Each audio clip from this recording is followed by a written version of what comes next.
Hello, I'm Simon Whistler, you're watching TopTenZnet, and in the video today we're looking at the top 10 horrifying facts about Persian immortals. Number 10. The name.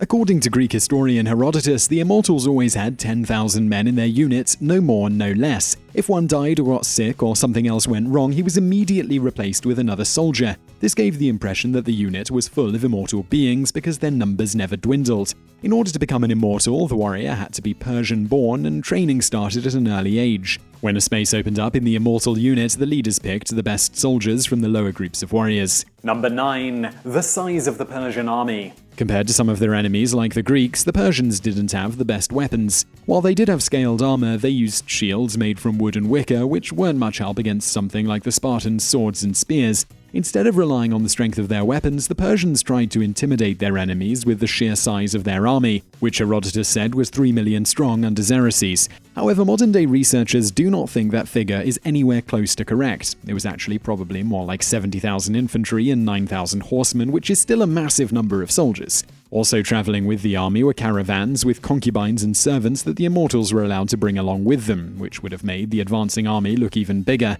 Based on the size of their army alone, some cities surrendered upon seeing the Persian forces advance towards them. Number 8. Training. The training of Persian immortals was difficult and it started early. From birth, boys were kept separate from their fathers until the age of 5, and then they would be taken to start their warrior training. It involved a wide range of skill development, including archery, fighting, how to live off the land, they practiced standing guard, they trained for arduous marches, and finally, every Persian boy in training needed to know how to tame a wild horse.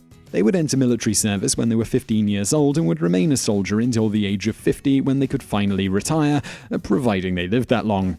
Once they entered the military service, they either became foot soldiers or cavalry, but it wasn't a permanent placement, and the most skilled veterans were able to serve in both units. The soldiers were also trained in both archery and hand-to-hand combat, which maximized the effectiveness of their already overwhelmingly massive army. Number 7. War practice. A big problem with the Persian army was the logistics of moving everyone, and sometimes that meant the soldiers had a lot of downtime. So what did they do to pass the time? How about hunt lions, panthers, and cheetahs? What's interesting is that the immortals were allowed to bring caravans with them on their travels, and these caravans would be full of food, so they didn't hunt the big cats because they were hungry. Instead, hunting the big cats was a form of practice that kept their battle skills sharp, and they would use the skins to decorate their caravans and their uniforms. The skins would be a sign of the immortals' bravery and skill. Since these hunts were so dangerous, they were usually only performed by high-ranking immortals. Number 6. Cavalry. While the Persian weapons didn't help them win wars against the Greeks and Macedonians, one definite advantage the immortals' weapons had over enemy forces is that most of their weapons were versatile and could be used on horseback. This would make their light weapons incredibly dangerous because on horseback it would allow them to get more force behind their blunt force weapons and their razor-sharp spears. Another innovative way that the Persians used their cavalry was scythed chariots. Scythed chariots were invented in the early days of the empire and were used all the way up until their downfall in 330 BC. The scythed chariots were tall, so only a small part of the driver was exposed above the rim. Attached to each axle were 2 foot-long iron blades that spun, and it would cut through their enemies' legs. It wasn't a clean cut either. The blades churned and ground through the skin, muscles, nerves, and bones of the leg. Besides chariots and men on horseback, the Persians used camel riders, and in one battle they brought 10 war elephants with them, but not much was written about their animal war unit. Number 5. The apple bearers. The weapon predominantly used by the immortals was their spears. They were often 6 feet long, with a razor-sharp bronze or iron broadleaf-style spearhead at the end and a metal counterbalance at the other end. The counterbalance was also used as a blunt force weapon. Often these counterbalances were in the shape of a fruit and they denoted rank. One of the most common was pomegranates. However, the 1,000 most elite immortals had an apple counterbalance, and these apple bearers were the bodyguards of the emperor.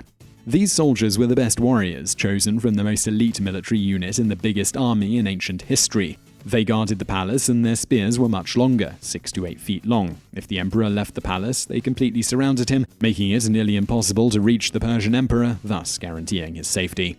Number 4. Armed to the teeth. Most of the immortals' weapons were fairly lightweight, which did have its downside, but one major benefit is that it allowed them to carry multiple weapons at once. Foot soldiers carried at least a short sword, a spear, a quiver full of arrows, a bow, and a shield. As for the horsemen, they carried a bronze shield, 120 arrows, an iron mace, and 2 iron spears. For protection, the Immortals and other soldiers wore scaled bronze and iron armor that would glitter in the sunlight. This would increase their visibility when advancing on cities. Number 3. Battle tactics. Persian arrows were thin and really only effective within a 120-yard range. But again, this is where their numbers came in handy, because they would launch wave after wave of thousands of arrows. According to one Greek soldier who survived a battle against the Persian army, their arrows blacked out the sky. How the Achaemenid army was usually formed was archers at the front. To their sides were the cavalry, and the archers were supported by the light and heavy infantry. The first wave of attacks bombarded the enemy with arrows, and men with slingshots would fling rocks and later pieces of lead at the enemy's front line. This would frighten the enemy, and then they were simply overwhelmed by the sheer manpower of the Persian infantry units. Due to the size of their army and military tactics, the Achaemenid Empire became the biggest empire of its time, spanning 3.4 million square miles. It extended from Anatolia and Egypt across Western Asia to northern India and Central Asia. In fact, it holds the record for the highest percentage of the world population under its control. Of the 112.4 million people alive in 480 BC, 50 million, which is 44% of all humans on Earth, lived under the Achaemenid Empire. Number 2. The Sagaris. A favorite weapon of the Immortals was the Sagaris, which was a slender-handled war axe. On the head of the axe there was a traditional flat axe blade, but on the other side was a sharp point that could pierce iron and bronze armor. Since the axe was so light, it could be used with one hand, and it was usually swung overhand. Since it could be used one-handed, it was popular for fighting in hand-to-hand combat as well as on horseback. In fact, a Sagaris almost killed Alexander the Great at the Battle of Granicus in 334 BC, which was the first battle between the Persians and the Macedonians. During the battle, Spithridates, a Persian commander, and his brother happened upon Alexander, who was on horseback. A fight ensued, and Spithridates hit Alexander in the head with the axe, and it cut all the way down to Alexander's scalp. When Spithridates raised the Sagaris again to deliver the death blow, one of Alexander's men drove a spear through Spithridates, killing him. Alexander would go on to conquer the entirety of the Achaemenid Empire within 4 years of nearly being killed by the Persian war axe. Number 1. Psychological warfare. While often referred to as barbarians by the Greeks, the Immortals were more interested in psychological warfare than winning through force and brutality. One of their most famous uses of this psychological warfare happened in 525 BC during the Battle of Pelusium, and it is believed that it all started over a woman. Supposedly, Emperor Cambyses II of the Achaemenid Empire wanted to marry the daughter of Amasis, the pharaoh of Egypt. Amasis was worried that his daughter could become a concubine instead of his wife, and he didn't want to hand over his daughter. In fact, Amasis disguised the daughter of his previous ruler and sent her in place of his own daughter. When Cambyses discovered the fraud, he decided to take over Egypt. Before attacking them, Cambyses hatched a plan based on the fact that he knew the Egyptians worshipped cats. Specifically, they had a beloved cat goddess named Bastet.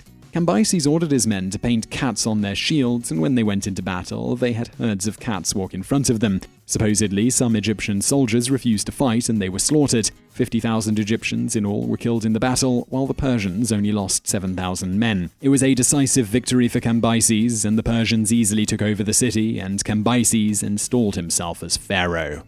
So I really hope you enjoyed that video about Persian Immortals. If you did, please do hit that thumbs up button below this video, and don't forget to subscribe if you haven't already. Also, if you like this video by us, why not check out a couple of our other videos that are over there on the right, and thank you for watching.